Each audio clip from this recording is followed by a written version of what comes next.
दोस्तों नमस्कार। आज मैं एक गंभीर विषय पे यहाँ पे बात करने के हमारे साथ में रिपब्लिकन पार्टी ऑफ इंडिया के मुंबई प्रदेश सचिव रमेश गौड़ जी हैं। सबसे पहले आपका स्वागत हमारे चैनल में। कि जो आज हम एक गंभीर मुद्दा लेने जा रहे हैं, जो कि हर व्यक्ति के लिए आवश्यक है कि हर व्यक्ति का अधिकार होता है जो कि वो स्वतंत्र रूप से सांस ले सके, शुद्ध वायु वातावरण में सांस ले सके। जो कि कहीं न कहीं मलाड के अंदर जो मिर्च चौकी का जो थीम पार्क बनाया गया है अरबों रुपया खर्चा करके, उसका केवल एक मकसद था, गोपाल शेट्टी जी ने प्रयास किया था कि लोग यहाँ के स्वच्छ वातावरण में और ऑक्सीजन का पेड़ भी लगाने का वहाँ प्लानिंग है। उसके जस्ट बगल में ऐसा काम किया जा रहा है, वहाँ पे कंपनियाँ जिससे कि चिमनियाँ जलती हैं, उससे काले धुएँ निकलते हैं, जो जहरीले धुएँ निकलते हैं, उससे लोगों को साँस की बीमारी, अन्य प्रकार की बीमारियाँ गंभीर होती हैं, जिससे लोग अब बहुत लोग त्रस्त हैं, लेकिन किसी न किसी दबाव में, किसी डर के मारे वहाँ के लोग बोल नहीं पाते हैं। इस बारे में क्या कहना है? क्योंकि आप एक ज़िम्मेदार एक समाज सेवक हैं, क्या कहना चाहेंगे? सबसे पहले मैं इस तरह के अवैध कारखानों का मैं जाहिर विरोध करता हूं और बीएमसी और एमपीसीबी को तत्काल कार्रवाई करनी चाहिए। उस कारखाने को सीज करना चाहिए। जो भी इसमें दोषी हैं उन पे एफआईआर होना चाहिए। और मजाक बना रखा है इन कारखाने वालों ने। पुलिस लोकल बीएमसी को इन्होंने मैनेज करके जो ये धांधली और यह जो गंदगी फैला रहे हैं। आज आप देखिए, जहां महाराष्ट्र सरकार और देश के पंत प्रधान नरेंद्र मोदी जी जहां स्वच्छता का अभियान चलाते हैं, जहां पे सफाई अभियान चलाते हैं, ऐसे भारत देश के आर्थिक राजधानी जहां पे लोग अपने सपनों को, अपने ड्रीम को पूरा करने के लिए दिन रात भाग रहे होते हैं। और मजे की बात यह है, आप देखिए क्या मजाक उड़ाया जा रहा है कांदिवली बीएमसी द्वारा।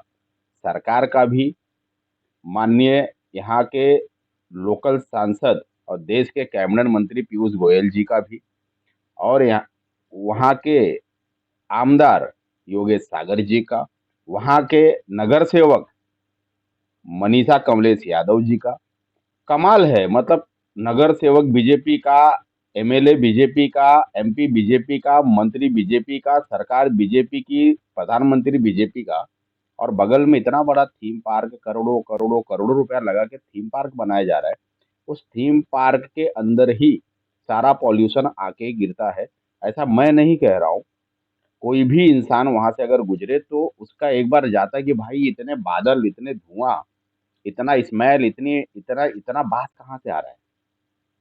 ऐसा लगता है कि कौन से गंदगी में आ गए हम, कौन से कूड़े के पहाड़ के पास से गुजर रहे हैं। यानी अगर बाइक से लोग जा रहे हों वहां से तो उनके चेहरे पूरे काले पीले हो जाते हैं।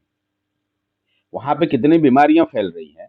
और फिर भी लोकल बीएमसी में इतने कंप्लेन जाने के बाद लोकल लोगों के द्वारा कोई सुनवाई नहीं हो रहा है। इसका मतलब मुझे लगता है कि यह पूरी बीएमसी करप्शन लिप्त है।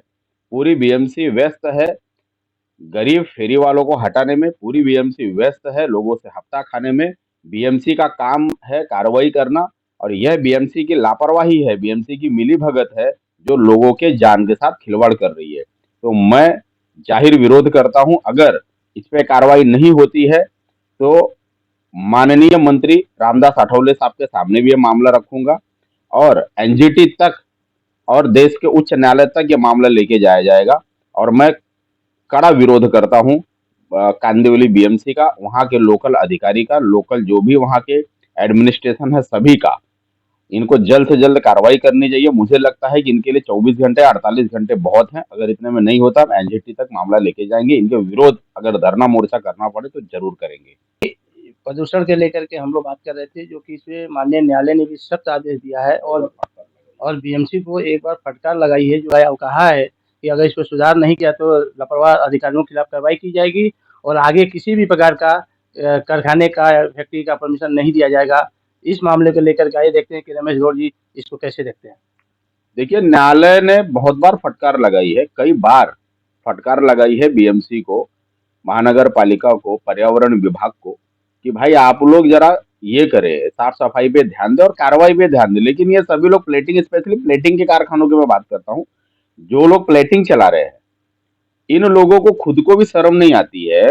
ये लोग इतना स्मेल होता है आजू बाजू में, ये लोग एग्जॉस्ट फैन लगा तो एग्जॉस्ट फैन से आसपास के पड़ोस के लोगों का जीना दूभर हो जाता है। और पूरा नाले में पानी डालते हैं, नाले से समुंदर में जाता है और समुंदर से पूरा का पूरा हमारे महासागर को गंदा करता है। जहां महाराष्ट्र सरकार 16,000 करोड़ की परियोजना ला रही है कि नाले के पानी को स्वच्छ करके पीने योग्य बनाया जाए, उस नाले में क्या हम एसिड पिएंगे? क्या मुंबई के में रहने वाले लोग अब एसिड पिएंगे, केमिकल पिएंगे? एक एक तरफ जहां विश्व युद्ध की तैयारी चल रही है, जितना पूरे देशों का बवाल है, लोगों को बाटला नहीं मिल रहा है, लोगों को बहुत सारी चीजें फेस करनी पड़ रही हैं।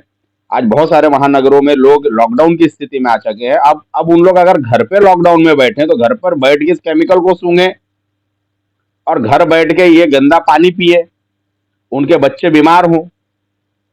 मुझे लगता है माननीय मुख्यमंत्री देवा भाऊ को इसमें पर्सनली इंटरफेयर करना चाहिए। और यह सिर्फ कांदिवली का बात नहीं है, पूरे मुंबई में ये केमिकल कारखानों वालों ने इतनी दहशत मचा रखी है, कमाल का गंदगी रखा है। एक तो रोड खड्डे सब इतने गंदे हैं, उसमें से बचाते इंसान घर पहुंचे तो इनके केमिकल वाले हवा सूंघे और वो जो ऑक्सीजन की जगह पे उसके बॉडी में सारे प्रदूषण अंदर जा रहे हैं। तो अब कोर्ट में ना जाके अब क्या करें? अब रोड पे उतरने के अलावा, आंदोलन के अलावा कोई मार्ग बचता नहीं है। तो मैं अल्टीमेटम देता हूं जहां जहां तक यहाँ की सरकार को, यहाँ की बीएमसी को, कि भाई हमें मजबूर ना करे मोर्चा करने के लिए। धन्यवाद। दर्शकों, आपने सुना कि समाज सेवक रमेश गौड़ जी ने इस मुद्दे को विशेष कर लिया है। और ऐसे मैं चाहता हूं कि जो भी हमारी न्यूज़ शो चैनल को देख रहे हों, इस पर अपना कमेंट दें, कमेंट बॉक्स में लिखें कि ये न्यूज़ जो विषय लिया गया क्या सही है और कितने लोग इसके समर्थन में हैं कि बीएमसी इस कारखानों पर कार्रवाई करे। और जितने भी लोग इस चैनल को देख रहे हैं, इसमें किसी न किसी प्रकार की अगर उनके आसपास में किस तरह की कोई हो रही है, तो वो एक आकर के चैनल पर कॉन्टैक्ट नंबर उससे संपर्क करें, ताकि हम लोग प्रशासन तक पहुंचाने की कोशिश करें। इसी तरह शरण पांडे की रिपोर्ट करनी है। मैं छोटू कांदिवली से बोल रहा हूँ। और प्लस ये जो एसिड का और तेजाब का बिजनेस चलाते हैं, वो गटर में पानी छोड़ा करते हैं और वो पाइप की वजह से लीकेज हो के पाइप पानी घर में आता है और वो बच्चे लोग पीते और पीने की वजह से बीमार हो गए बच्चे। और इनका रात को पानी छोड़ा जाता है, धुएं का कोई वो नहीं है, सब बिंदास अपने मन का चलते रहते हैं। क्या ये जो यहाँ पे कारखाने रात को चलते हैं, भट्टियाँ जलती हैं, क्या धुआं का एक जहर बनता है कि नहीं बनता? जी जी, ये आप गटर का ढक्कन उठा के एसिड चेक कर सकते हैं, पूरा एसिड भरा रहता है और उसमें पानी का पाइप गया है, वो पानी के पाइप की लीकेज घर में आ गया, ये होता है। यहाँ पे कोई बीमार बच्चे हैं जो एडमिट हैं हॉस्पिटल? ये ऐसा तो अभी इतना तो इधर कैपेसिटी नहीं है, जाते हैं लोकल दवा लेके चले आते हैं। मतलब यहाँ के लोग बीमार होते हैं? हाँ, बीमार तो होते हैं हर जाहिर। लेकिन ये बताइए कि लोग यहाँ के लोग आवाज़ क्यों नहीं उठा के यहाँ जहाँ गंदगी रहेगी वहाँ बीमारी तो फैलेगी। यहाँ आवाज़ उठाने वाले के ऊपर क्या होता है, जो आवाज़ उठाता है उसको यहाँ के नेता लोग जेल पहुँचा देते या मारते या गुंडे लगा के फंसा देते, इसके लिए कोई